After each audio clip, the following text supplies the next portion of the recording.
Hi friends, ಇವತ್ತು ನಾನು ಕರಿಗಡುಬು recipe ತೋರಿಸ್ತಾ ಇದ್ದೀನಿ. ಮೊದಲಿಗೆ 1 ಕಪ್ ಕಡಲೆಬೇಳೆಯನ್ನು ತೊಗೊಂಡಿದ್ದೀನಿ. ಇದನ್ನು ಸರಿಯಾಗಿ ತೊಳೆದು ಕುಕ್ಕರ್ನಲ್ಲಿ ಬೇಯಿಸ್ಕೊಳ್ತಾ ಇದ್ದೀನಿ.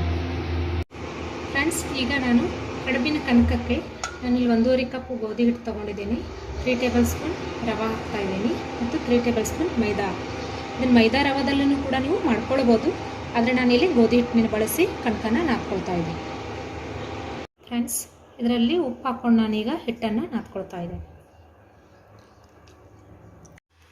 ಫ್ರೆಂಡ್ಸ್, ಈಗ ಕಡಲೆಬೇಳೆ ಸರಿಯಾಗಿ ಬಂದಿದೆ. ಈಗ ಅದರಲ್ಲಿ ಯಾವ ಅಳತಿಲೆ ನಾನು ಕಡಲೆಬೇಳೆ ತೊಗೊಂಡಿದ್ದೀನಲ್ಲ ಅದೇ ಅಳತಿಲೆ ನಾನೀಗ ಬೆಲ್ಲವನ್ನು ಹಾಕ್ತಾಯಿದ್ದೇನೆ.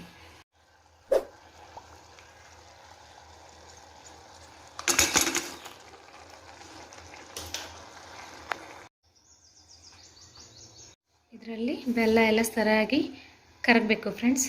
ನಂತರ ಹೂರಣ ರೆಡಿ ಮಾಡ್ಕೊಳ್ಳೋದು. ಫ್ರೆಂಡ್ಸ್, ಈಗ ಕಡಲೆಬೇಳೆ ಮತ್ತು ಬೆಲ್ಲ ಸರಿಯಾಗಿ ಹೊಂದ್ಕೊಂಡಿದೆ.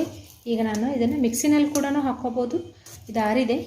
ಇದನ್ನು ನಾನು ಇದರಲ್ಲೇನೆ ಸಾಣಿಗೆಯಲ್ಲೇನೆ ಅರಿತಾ ಇದ್ದೇನೆ. ಫ್ರೆಂಡ್ಸ್, ಈ ಹೂರಣಕ್ಕೆ ನಾನು ಸ್ವಲ್ಪ ಒಣ ಕೊಬ್ಬರಿ, ಜಾಜಿಕಾಯಿ, ಏಲಕ್ಕಿ, ಬಿಳಿ ಎಳ್ಳು, ಕಸಕಸಿ ಹಾಕೋತಾ ಇದ್ದೀನಿ.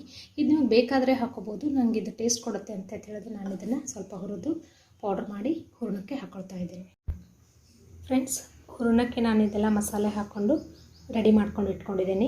ಈಗ ನಾವು ಪುರಿ ಥರ ಇದನ್ನು ಲಟ್ಟಿಸ್ಕೊಂಡು ಅದರಲ್ಲಿ ಹೂರಣ ತುಂಬಿ ದಂಡೆಗೆಲ್ಲ ಸ್ವಲ್ಪ ನೀರು ಹಚ್ಕೊಂಡು ಇದನ್ನು ಎಣ್ಣೆಯಲ್ಲಿ ಫ್ರೈ ಮಾಡ್ತಾಯಿದ್ದೀನಿ.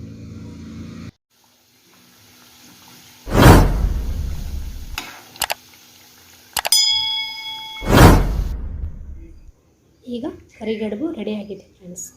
ನೀವು ಟ್ರೈ ಮಾಡಿ ನೋಡಿ. Thank you friends.